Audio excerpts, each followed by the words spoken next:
So the Fed is meeting this week, and there's two words we want to watch out for. One is skip, the other is pause.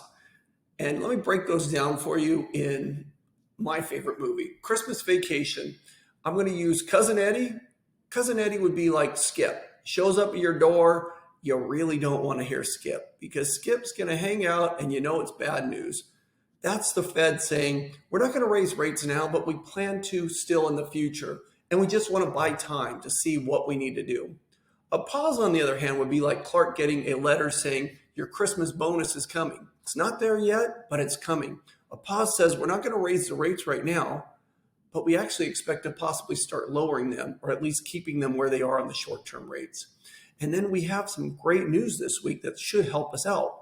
On Tuesday, we have the Consumer Price Index report, the CPI report, and we see that headline inflation numbers are dropping. They're currently at 4.9. They expect that they should drop down to possibly 4.2, which would be great. And then the very next day, we have the PPI report, and that report is the wholesale inflation. The good news is last month that report dropped quite a bit, all the way down into the twos.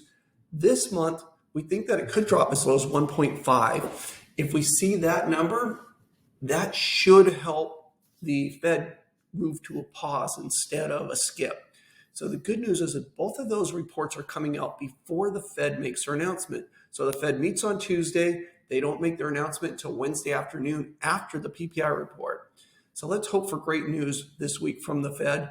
But the other great news is rates will go down either way with those reports coming in showing lower inflation. Have a great week.